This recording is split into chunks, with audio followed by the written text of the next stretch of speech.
Welcome to Why Such a Fuss, an exciting new channel dedicated to help individuals and businesses to learn more about data protection in a way that is easy and engaging. I'm Christina from CVG Solutions, and I am a fully qualified data protection professional. I am passionate about educating, empowering, and enabling businesses to thrive. Remember to like and subscribe to this channel and help us to spread the word. Data protection is there for a reason. It protects you, your family, loved ones, customers, employees from coming to harm through the use of personal data. So make sure you click subscribe. Now, get ready to embark on a journey of growth and knowledge as we dive into the world of data protection. I'm joined once again by the fabulous Rowenna Fielding, data protection, data ethics, and digital privacy nerd. Welcome back. Thank you for having me. Excellent.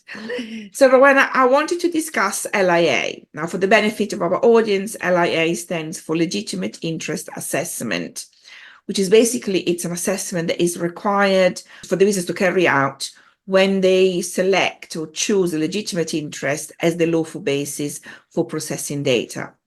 So basically what it means is that you can't just simply say we are processing this data under the legitimate interest lawful basis. You have to sort of demonstrate that the business's interest does not supersede the rights and freedom of the individual. And this is done through the LIA. But what I wanted to discuss with you, Rowenna, is what makes a good LIA, really. So the really simple short answer to that is thinking. You can have the fanciest, most complicated templates. You can have the shiniest software tools. You can spend hundreds of thousands of pounds on consultancy, but really the difference between an LIA that was worth doing and is of value to the organization and one that isn't is the amount of thinking that goes into it.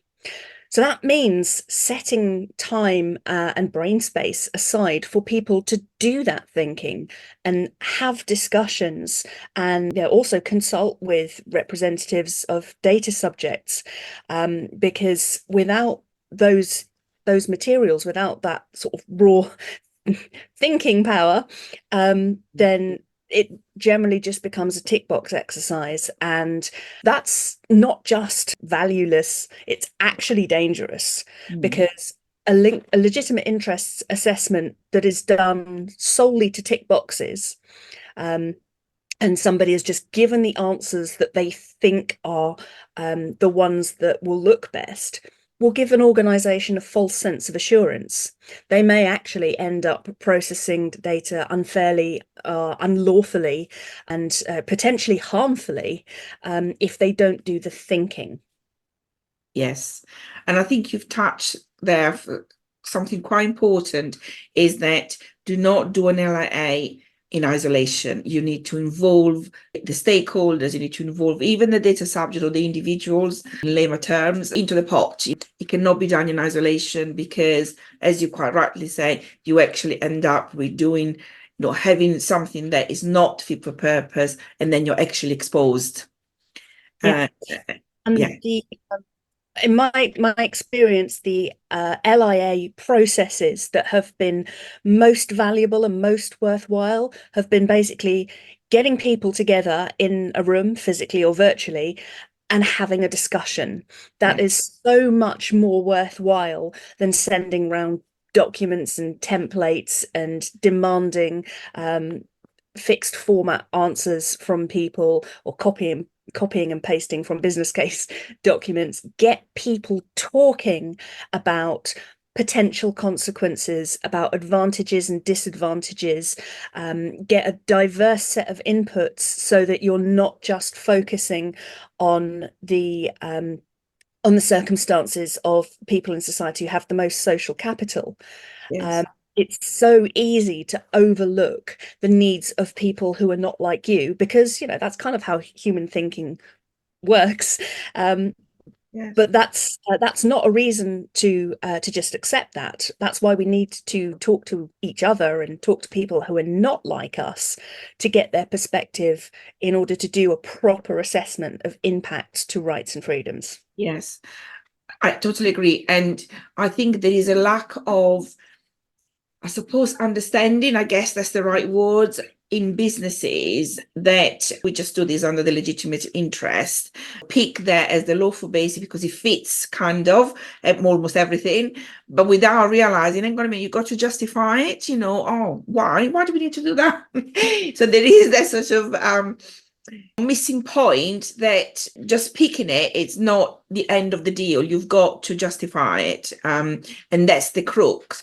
So that's the difficult bit. So the other, if you look at the other lawful basis, it's either there is an obligation behind it, while instead the legitimate interest is something that you have to prove that it is, that you're not really going to prevent an individual from exercising their rights and freedoms. And again, going back to, it goes all the way back to the Second World War, which is when human rights and data protection sort of really came out from, to prevent what happened back then. Yeah, absolutely. I mean, and the assessment is really only the first step, because once you've assessed the potential impacts to the rights and freedoms of living individuals, and that's the impacts of processing of their personal data, so you need to understand the specific processing activities to discuss them. Then you've got to move on to the balancing test, which is where, and this is really difficult for organizations to do, because it requires taking a critical adversarial position instead of just nodding along with the, oh, yes, this is a very shiny idea, everybody, let's get on board. This is the point at which you have to say, well, actually, we need to think realistically about the downsides, who might suffer them, how might they come about, can we prevent or reduce those bad things from happening, and if we can't, then should we really be doing this? That's not the sort of discussion that there is much room for in business culture, but that is what the law requires. So practicing having those sorts of adversarial conversations without getting, mean and personal and stressed and ego driven and territorial about it. And that's not just a skill that is beneficial for data protection. That's a really valuable business skill. Yes. So again, data protection, right, there's the rising tide that's lifting all boats. That's right. Yes, absolutely. So, and that's the difficult bit, is putting yourself into the shoes of the individual. I always sort of challenge my clients when it comes to them. So I say, well, okay, so you want to do this, and we've identified this. What if this data belonged to your mother or to your father or to a member of your family, and this were to happen? How would you feel? So try to get them to shift their thinking into that. And sometimes that helps. That only works if they got on with their family. Yeah. The question I tend to lead with is, have you considered accessibility requirements?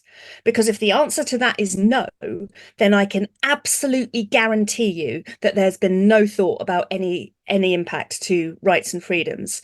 Yes. Because we all have a fundamental right to not be discriminated against on the basis of health or disability. A business that's not proactively making its outputs accessible, making the effort, is not a business really that can be trusted to respect rights and freedoms in any other way. So that's kind of the litmus test question for me. Have you even thought about the needs of people with sensory motor cognitive impairment? Because if you haven't, you won't have thought about anybody else. Good tip. Thank you very much, Rowenna. So, Rowenna, a pleasure having you on the podcast. Hopefully we'll get to do again. I'm really looking forward to do that. How can our audience get in touch with you? So I am all over the internet. Being terminally online, you can find me on Twitter. Yes, Twitter. At Miss IG_geek. That's my Twitter handle. I'm also on LinkedIn, either as Rowenna Fielding or as Miss IG Geek. I've got pages for each. I have a website which showcases my consultancy practice. That's missinfogeek.net. And I also publish articles, guidance, tools, and opinion pieces on data protection at buymeacoffee.com/MissIGGeek. And if you would like to get in touch with me, I can be found on LinkedIn, Facebook, and Instagram. Just search for CVG Solutions. And through any of those channels, you can also then reach into my website, which is currently under development. So the new one, a shiny new one, will come out soon. Alternatively, you can email me at info@cvgsolutions.co.uk.